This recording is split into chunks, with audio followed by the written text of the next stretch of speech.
My name's Lila, and this is a story of how my own cousin tried to erase me from a room I had every right to be in, until the one person she couldn't intimidate walked in, and everything turned.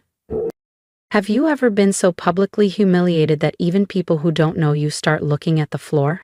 Now, imagine the person doing it is someone who used to braid your hair on family camping trips. We didn't grow up in chaos. Sunday barbecues, matching Christmas pajamas, birthday sleepovers, we had it all. But not every wound shouts, some whisper.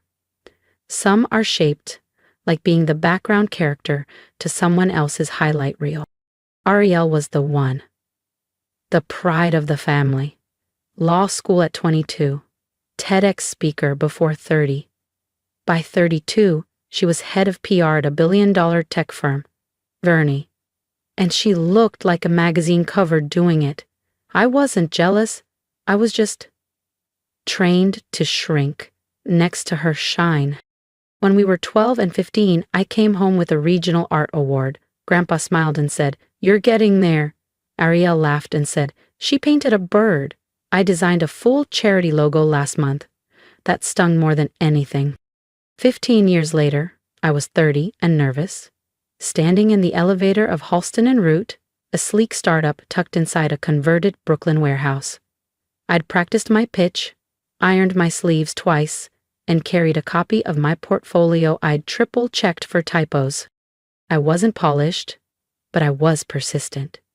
Self-taught in design, 10 clients from the ground up, a visual identity for a local women's shelter that caught national press. I had something real. In the waiting area, everyone looked like they'd stepped out of a New York ad. Patent heels, perfect teeth, leather briefcases. I sat on the edge of a concrete bench, neither in nor out. Then the door creaked open, and in walked Ariel. My stomach dropped. There she was, exactly as I remembered. Effortless command. Her navy silk blouse shimmered under the overheads like something straight off a runway. Her dark hair was twisted into a bun, so precise it could have been sculpted. Her heels tapped across the floor, like punctuation. Period. She didn't even glance my way, not a flicker of acknowledgement. Ariel walked straight to the front of the room, gave the panel a dazzling smile, and took her seat with a monogrammed travel mug that practically shouted executive tier. It took me a moment to understand. She wasn't here to interview. She was on the panel. No hi, no smirk, just frost. An assistant came around with a tray of coffee for the candidates, 1 cup each, a courteous, careful handoff. Until she reached me. There was a pause. A glance from Arielle, barely a shake of her head. The tray moved on. "No cup for me." I didn't react. Just held my resume folder tighter across my lap, swallowed the heat rising up my neck. Then I heard it. Her voice just low enough to sting. "She still dresses like she lives at thrift stores." The woman beside her chuckled politely. I looked down at my blazer. One shoulder had a loose thread I'd meant to fix. It was clean. It was mine. And I wasn't 12 anymore. This wasn't our cousin's attic or whispered digs across bunk beds. This was a job I'd earned a shot at. Then the moderator called for introductions. Each candidate stood, name, credentials, polished anecdotes, Ivy Leaguers, founders. One guy mentioned his TED Talk. Then it was my turn. I stood. "My name is Lila Ames. I build things that work for people who don't usually get invited to rooms like this." And for the first time that morning, Ariel looked up. I stood, walked forward, tried to keep my voice steady. Pressurized placed my resume on the table, right in front of Ariel. She didn't look at me. Not once. She skimmed it for half a second, her face unreadable, then slid it to the panelist beside her like it was a napkin. No greeting, no acknowledgement, no questions. I stayed standing, waiting. Silence. I walked back to my seat. It felt colder than before, like the cushion had absorbed the humiliation. Behind me, someone muttered, "She's in UX? Seriously?" A laugh followed, soft, cruel, could have been anyone. I didn't turn around, but I felt Ariel's smirk behind me like a blade tucked between my ribs. I'd worn this role before, not in this building, but in this dynamic. The disposable one. The girl with potential who never quite earned a seat at the grown-up table. I remembered my first paid freelance job, a community platform for a youth shelter. I'd built it from scratch. Wireframes, user flows, front end, back end. One of the proudest things I'd ever done. Over dinner once, I showed it to Ariel. She nodded once, no feedback, no warmth. A month later, her firm unveiled a platform for a political nonprofit. The layout, uncomfortably familiar. The structure, the colors, even the phrasing in the nav bar, mine. When I asked, she smiled and said, "Ideas float, Lila. Can't trademark a thought." But we both knew the truth. And now, here we were again. Greg, a panelist with designer glasses and a rehearsed smirk, leaned back in his chair. "So," he asked, "what makes you think you're ready for prime time?" I opened my mouth. But Arielle cut in. "While I was speaking at a digital equity summit in London," she said airily, "Lila was still uploading her portfolio to Canva." Scattered laughter. The old sting burned up my spine. I didn't flinch. I sat perfectly still, hands clasped, spine upright, calm. But inside, something shifted, something solid. I didn't come here to beg for a seat. I came because I had earned one. So I stood again. Without speaking, without apology, I walked out of the room. Down the hall, past the front desk, out into the Brooklyn wind. 3 blocks later, I found a narrow cafe wedged between a dry cleaner and a boarded-up record store, the kind of place that hadn't been remodeled in decades. It smelled like burnt beans and second chances. I ordered a drip I wouldn't drink and took the far corner table. My resume was still in my hand. A red stamp across the top read, "Unqualified." Not real, just something my brain printed over the truth. I opened my phone, found the resignation letter I'd drafted last week, ready to ghost the last client who believed in me. My thumb hovered. Then I deleted it. Oh, not today. A notification buzzed. It was a message from Coulter Studio. "Can you take a call today? We just saw your shelter UX case study. We're interested. If you've ever walked out of a room that tried to shrink you, or stayed quiet just long enough to come back stronger, subscribe and stay with me." The next part? It's where everything starts to shift. How did it go? My thumb hovered over the screen. I type. Exactly how she wanted it to. Then backspaced. Paused, breathed, typed one word instead. Fine. Then I stood, pulled on my coat and walked back. Back through the same glass doors, past the same over-designed lobby, into the same building that had just tried to shrink me into silence. The receptionist blinked when she saw me. "I need to speak with the panel again," I said. She hesitated. "They're reviewing candidates right now." I nodded once. "That's why I'm here." She studied me for a second. I don't know what she saw in my face. Resolve, maybe something more ancient, but she picked up the phone without pushing back. 10 minutes later, I walked back into the conference room. Chairs creaked as heads turned. No one smiled. Greg leaned back in his seat, eyebrow raised. "Forget your pride on the way out?"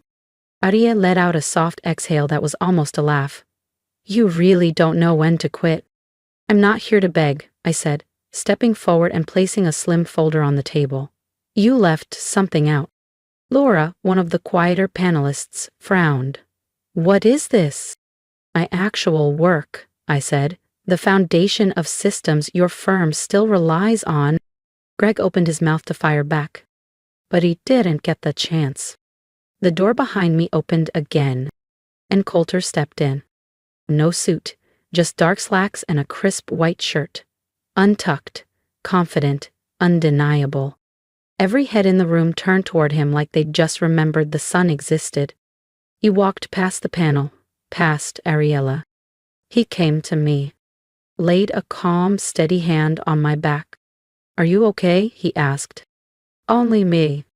Ariel's face stiffened. Coulter. He didn't look at her. He didn't even blink in her direction. Instead, he turned to the room. Interesting, he said. Some of you seem to know me well enough to CC me on pitch decks, but not well enough to recognize the person whose frameworks you've been repackaging. Greg stood halfway. Sir, if we had known. Known what? Coulter said, voice steady. That Leela's the architect behind the compliance infrastructure that secured your last 2 contracts with us? That her name is on every documentation line you just ignored? He flipped open the folder. My name was there, top right corner of every page. Code screenshots, signed memos, a freelance agreement bearing their company seal.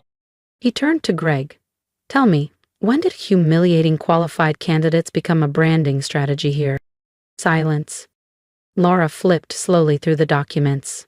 Her face paled. This isn't in our records. No, I said, because someone made sure it wasn't. Coulter nodded. Let's talk about that. He placed one final document on the table. An internal HR log. The header read, Archived, Recruitment Feedback, 2019. Below that, my name.